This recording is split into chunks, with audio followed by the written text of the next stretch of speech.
À 80 ans passés, Nicoletta continue d'incarner une figure incontournable de la chanson française, à la voix puissante et écorchée, reconnaissable entre mille. Depuis les années 1960, elle a traversé les modes, les décennies et les bouleversements de l'industrie musicale sans jamais perdre de sa ferveur, de sa sincérité ni de sa combativité. Mais derrière l'icône, derrière cette femme forte au timbre si singulier, se cachait depuis des années un combat invisible, silencieux, intime, celui contre une maladie pulmonaire qu'elle a longtemps gardée secrète. C'est avec une émotion palpable que Nicoletta a récemment décidé de rompre ce long silence.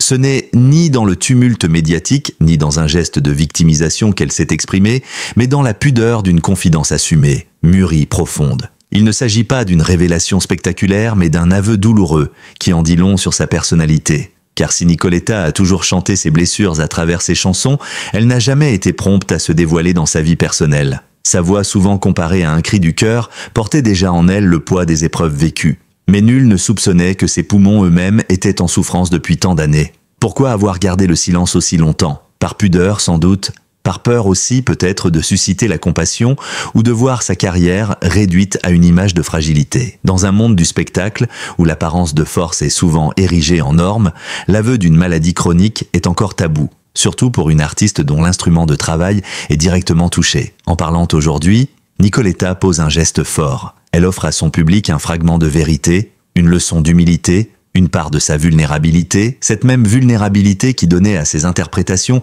une dimension si bouleversante. Cette révélation bouleverse non seulement ses admirateurs, mais interroge aussi sur le silence de tant d'artistes, contraints de taire leur souffrance pour ne pas écorner leur image. Nicoletta, elle, choisit à son rythme de redonner un sens à sa parole. Non plus celle qu'elle chante, mais celle qu'elle livre, nue, sans artifice. C'est une nouvelle page de sa vie qu'elle tourne aujourd'hui. Celle d'une femme qui a appris à respirer différemment, à vivre avec la maladie et à trouver dans l'aveu une forme de libération. Bien avant que la maladie ne vienne entraver sa respiration, Nicoletta avait déjà conquis le souffle de tout un pays. Avec sa voix rauque, soulignée d'accents de blues et de gospel, elle s'est imposée dès les années 1960 comme une artiste inclassable, singulière, farouchement libre. Née à Thonon-les-Bains en 1944, Nicoletta grandit dans un environnement modeste, marqué dès son enfance par la différence. Sa mère, atteinte de déficience mentale, l'élève tant bien que mal. Cette fragilité familiale devient très tôt une source de résilience.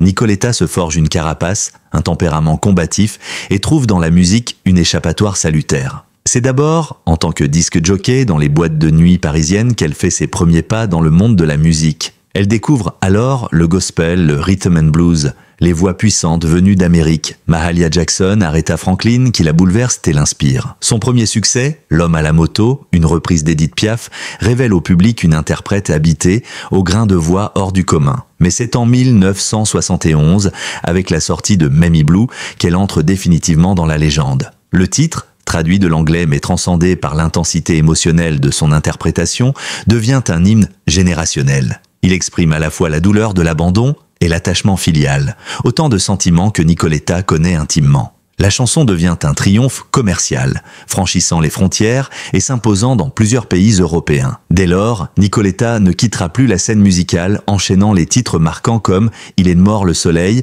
Fio Maravilla » ou encore « La musique ». Mais au-delà des tubes, c'est sa constance artistique qui force l'admiration. Nicoletta n'a jamais cédé au compromis, ni aux diktats de l'industrie, ni aux modes passagères. Elle a chanté ce qu'elle avait à dire, avec sincérité, avec tripe.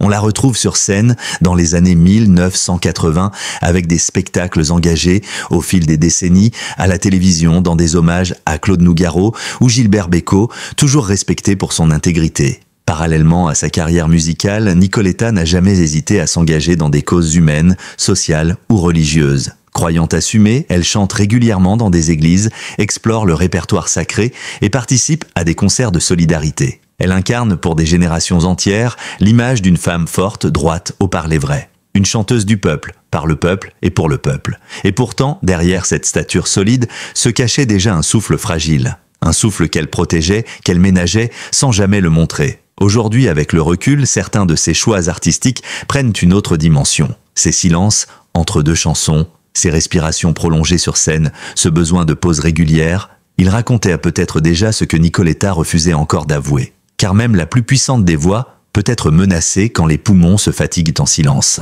Pendant longtemps, Nicoletta n'a rien voulu voir. Ou plutôt, elle a tout vu, tout ressenti, mais elle a préféré se taire. Comme beaucoup d'artistes de sa génération, elle a appris à faire passer la scène avant le corps, la voix avant la santé, le public avant elle-même. Le souffle court au bas des escaliers, l'impression d'étouffer après une chanson un peu plus intense, cette fatigue persistante qui ne partait jamais complètement. Tout cela, elle l'a d'abord attribué à l'âge, au rythme des concerts, aux années qui pèsent sur une voix usée par l'émotion. Je pensais que c'était normal de souffler un peu plus à mon âge, dira-t-elle plus tard, presque gênée. Mais au fond d'elle, quelque chose clochait. Elle, qui avait toujours su moduler son souffle, caler ses respirations sur les syncopes d'un gospel ou les montées lyriques d'un classique, sentait que quelque chose s'étiolait. Ce n'était plus simplement une question de technique ou de fatigue. Son souffle ne répondait plus comme avant, et certaines notes longues devenaient une épreuve. Ses musiciens l'avaient parfois remarquée plus discrète en coulisses, moins encline à bavarder avant les répétitions.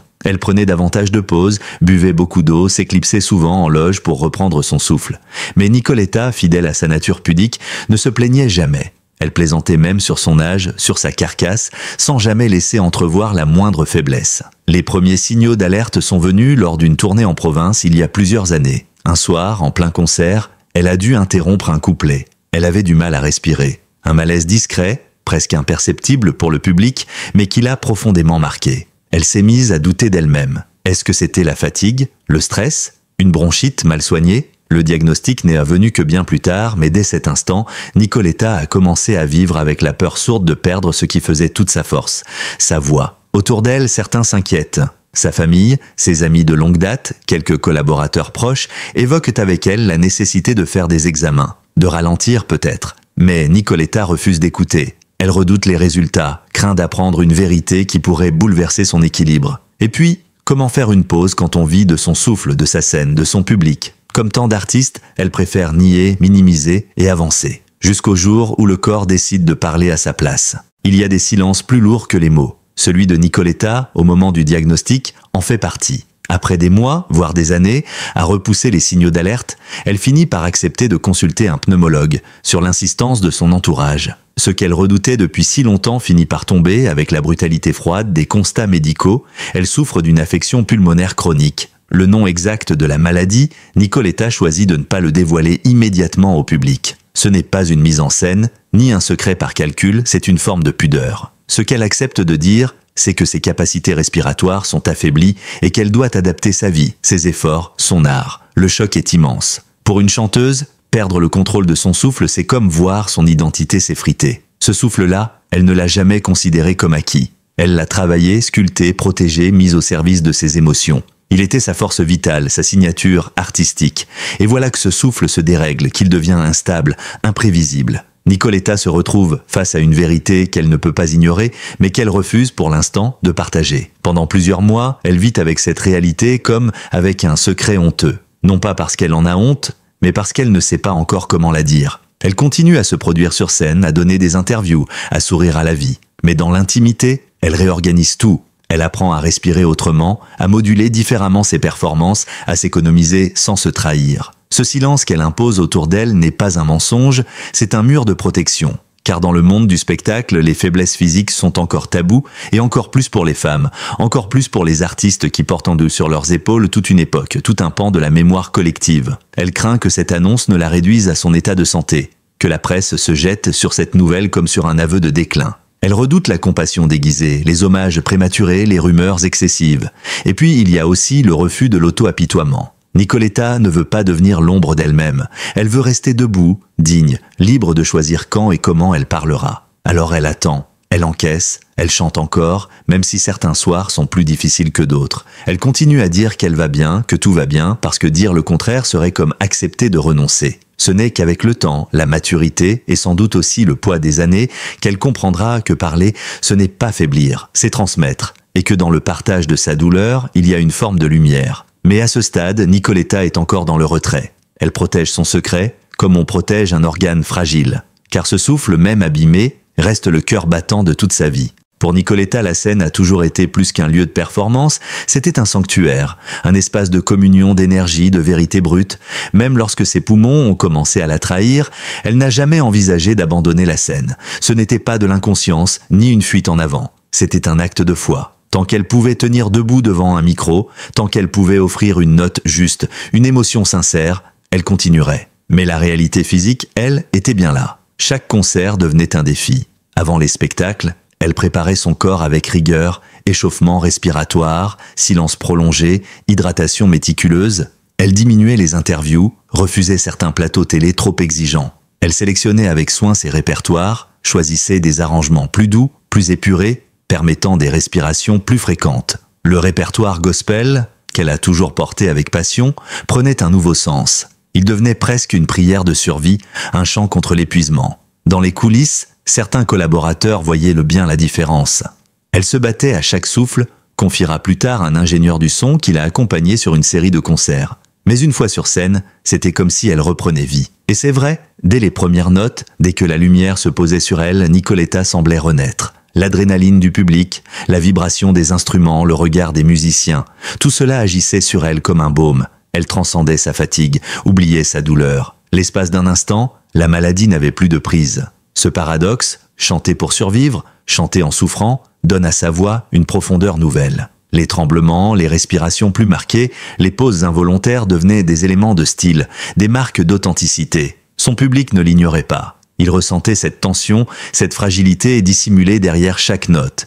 Et loin de la juger, il l'aimait davantage encore. Nicoletta, en restant sur scène, offrait plus qu'un spectacle. Elle offrait un acte de résistance, un témoignage d'amour pour la musique, un cri contre le silence imposé par la maladie. Mais ce choix de rester visible malgré l'épreuve n'allait pas sans conséquences. Certains soirs, elle devait écourter les rappels. D'autres fois, elle quittait la scène, épuisée, tremblante, le souffle court, le visage marqué par l'effort. Elle refusait pourtant toute pitié. Pour elle, montrer sa douleur eût été trahir la magie du spectacle. Elle préférait souffrir en silence plutôt que d'éteindre l'éclat dans les yeux de ceux venus l'écouter. Nicoletta a continué ainsi pendant des années, entre bravoure et usure. Elle a prouvé que la scène n'était pas seulement un lieu d'exposition, mais un refuge profond, une manière de ne pas se laisser avaler par la maladie. Elle a chanté, non pas malgré la douleur, mais à travers la douleur, comme une femme debout, toujours. Il aura fallu du temps à Nicoletta pour accepter l'idée de parler. Longtemps, elle s'est tenue à distance de la confidence publique. Elle n'est pas de celles qui partagent leur vie sur les réseaux, ni de celles qui exploitent leur vulnérabilité pour faire la une. Mais vient un moment, dans la vie d'une artiste, où le silence devient plus lourd que les mots, où le besoin de vérité dépasse la peur du regard des autres. Pour Nicoletta, ce moment n'est pas venu d'un scandale, ni d'une urgence médicale. Il est venu d'un lent cheminement intérieur, d'une forme de maturité émotionnelle, presque spirituelle. À plus de 80 ans, alors qu'elle pourrait se retirer en toute discrétion, elle choisit au contraire de prendre la parole. Pas pour alerter, pas pour faire pleurer, mais pour transmettre. Le déclic, dira-t-elle dans une interview accordée à un magazine de musique, est survenu après un concert hommage. Ce soir-là, elle a senti sa voix faiblir plus que de coutume. Dans la loge, essoufflée, la poitrine serrée, elle a croisé le regard inquiet d'un jeune technicien qui l'admirait depuis toujours. Et pour la première fois, elle s'est demandé « Que restera-t-il de moi si je ne dis pas ce que je vis vraiment ?» La révélation ne viendra pas comme une déclaration solennelle, mais à travers un témoignage discret dans un documentaire retraçant sa carrière. Nicoletta y évoque son rapport au souffle, à l'âge, à la douleur aussi. Sans détour, mais sans pathos, elle pose des mots simples sur des mots profonds. Elle y parle de sa maladie pulmonaire, non pas comme d'un fardeau, mais comme d'un compagnon discret, tenace, qui l'oblige à redéfinir chaque jour son rapport au monde et à elle-même. Pourquoi maintenant ? Parce qu'elle sent que le moment est juste. Parce qu'à cet âge-là, dit-elle, on ne triche plus. Parce qu'il y a peut-être des femmes, des artistes, des anonymes qui vivent de la même chose et qui n'osent pas le dire. En rompant le silence, Nicoletta ne cherche pas à provoquer l'empathie. Elle cherche à éveiller les consciences, à dire que la maladie n'enlève rien à la dignité, qu'on peut être affaibli sans être diminué, qu'on peut continuer à aimer, à créer, à chanter, même quand le souffle devient compté. Son message résonne comme un acte de courage, mais aussi comme un témoignage d'humilité. Il tranche avec le monde actuel, saturé de confessions en quête de buzz. Nicoletta ne parle pas pour exister, elle parle pour apaiser, pour remettre les choses à leur place, pour que son histoire, au-delà de la sienne, serve à d'autres. Et ce faisant, elle offre une nouvelle leçon. Car en acceptant de montrer ses failles, elle rappelle que la force, la vraie, n'est pas dans l'invincibilité. Elle est dans l'acceptation, dans la lucidité, dans la paix qu'on fait avec soi-même. Nicoletta, aujourd'hui, n'a plus peur d'être vue autrement. Elle sait que sa voix porte plus loin que la maladie et que sa parole, maintenant qu'elle était libre, peut devenir lumière pour ceux qui l'écoutent encore. L'annonce de Nicoletta n'a pas fait de bruit strident. Elle n'a pas déferlé comme un scandale, mais s'est répandue comme une onde silencieuse, pleine de respect, de gratitude et d'émotion. Très vite, les premiers messages sont apparus sur les réseaux sociaux, sur les forums de fans, dans les chroniques culturelles. Merci Nicoletta, quelle leçon de courage, une voix fragilisée, mais un cœur immense. En un instant, une nouvelle image de la chanteuse s'est imposée, non pas en contradiction avec celle que l'on connaissait, mais comme son prolongement le plus humain. Le public, fidèle depuis des décennies, n'a pas tourné les yeux. Bien au contraire. De nombreux anonymes ont tenu à témoigner leur admiration, leur soutien, leur tendresse. Beaucoup ont dit avoir été émus aux larmes. Des messages venus de toutes les générations, certains racontant comment ils avaient grandi en écoutant « Il est mort le soleil », d'autres se souvenant d'un concert où la chanteuse, déjà fatiguée, avait pourtant donné tout ce qu'elle avait. C'est cette générosité artistique, cette sincérité jamais trahie, que le public a voulu saluer en retour. Du côté du monde artistique, les réactions ont été tout aussi fortes. Des chanteurs comme Julien Clerc, Véronique Sanson ou encore Catherine Lara ont exprimé leur respect pour cette parole posée avec une telle pudeur. Certains, eux aussi confrontés à des problèmes de santé, ont dit se reconnaître dans la démarche de Nicoletta. Il y avait là une forme de libération collective. Une invitation implicite à ne plus cacher ce que l'on vit, même sous les projecteurs. Quelques artistes de la jeune génération, Clara Luciani, Oshi ou encore Zaz, ont souligné combien il était précieux de voir une femme de cette envergure oser parler sans artifice. Ce n'était pas seulement un geste personnel, c'était un acte symbolique. Dans un milieu souvent cruel pour les voix qui faiblissent, pour les corps qui vieillissent, Nicoletta rappelle que la valeur d'un artiste ne se mesure ni à sa performance, ni à sa jeunesse, mais à sa vérité. Les médias, eux aussi, ont accueilli cette confession avec une rare bienveillance. Pas de titres racoleurs, pas de mise en scène. Les émissions culturelles, les journaux de la presse écrite et les radios ont traité l'information avec délicatesse, comme on traite un témoignage précieux. Plusieurs magazines ont consacré des dossiers à la question du souffle chez les chanteurs, de la voix comme organe de création et de souffrance. Une chaîne de télévision a même décidé de rediffuser un ancien concert de Nicoletta, en hommage à sa longévité et à sa force d'interprétation. Mais au-delà de l'émotion collective, il y avait autre chose dans ces réactions. Une forme de réconciliation entre le public et une vérité longtemps cachée. Comme si chacun, à sa façon, disait à Nicoletta « Tu as le droit d'être fatigué, tu as le droit de nous dire que tu souffres. Et tu restes, malgré tout, ou peut-être à cause de cela, la voix de nos vies. Il faut du courage pour chanter toute sa vie. Il en faut encore plus pour révéler sur le tard que cette vie de souffle et de lumière s'est déroulée sous l'ombre constante d'une douleur cachée. En osant dévoiler sa maladie pulmonaire, Nicoletta n'a pas seulement fait acte de sincérité. Elle a donné une dernière leçon d'artiste. Une leçon de lucidité, de dignité et d'humanité. Car loin d'être un aveu de faiblesse, sa parole tardive apparaît aujourd'hui comme un acte de résistance silencieuse. En acceptant de montrer ses failles, elle ne renonce à rien, ni à sa voix, ni à sa force, ni à l'amour qu'elle porte à son public. Elle ne renie pas son passé d'icône, elle l'honore. Car elle sait désormais que la fragilité n'est pas l'ennemi de la grandeur, mais peut en être l'essence même. Nicoletta, avec ses silences, ses douleurs, ses respirations comptées, n'en est pas moins immense, elle est simplement plus vraie. Cette vérité nouvelle, elle ne la brandit pas. Elle ne s'en sert pas comme d'un étendard. Elle la pose, calmement, à la manière de ses dernières chansons, plus intimes, plus lentes, plus habitées. Elle ne cherche plus à convaincre ni à prouver. Elle transmet. À son âge, elle est entrée dans ce territoire rare des artistes intemporels, de ceux qui ont traversé le temps sans jamais renier ce qu'ils sont. Nicoletta fait désormais partie de ces voix que l'on n'oublie pas, même lorsque le silence prend plus de place que les notes. Et si elle chante moins aujourd'hui, si la scène se fait plus rare, ce n'est pas un adieu, c'est une forme de passage. Un moment de retrait choisi, sans amertume. Elle continue de vivre avec la musique, de l'écouter, de la conseiller, parfois même de la murmurer dans l'intimité d'un studio ou d'un salon. Sa voix, même amoindrie, reste un patrimoine vivant. Et son souffle, même diminué, continue de porter quelque chose de plus grand. L'amour des mots, des émotions vraies, du public. De sa vie n'a rien de crépusculaire. Il est lumineux, il parle d'acceptation, de paix retrouvée, d'équilibre. Nicoletta ne veut plus tricher avec elle-même, ni avec ceux qui l'aiment. En brisant le silence sur sa maladie, elle n'a pas seulement parlé d'elle, elle a parlé de nous tous, de notre peur de vieillir, de notre difficulté à dire quand ça va moins bien, de notre besoin d'admiration sans faiblesse. Mais elle l'a fait à sa manière. Avec mesure, avec force, avec grâce, Nicoletta ne s'efface pas. Elle s'inscrit dans la mémoire collective comme une femme libre, debout, même quand le souffle manque. Et c'est peut-être cela, sa plus belle chanson, celle qu'elle n'a pas écrite, mais qu'elle a vécue. Celle d'une voix qui a traversé les tempêtes sans jamais se trahir.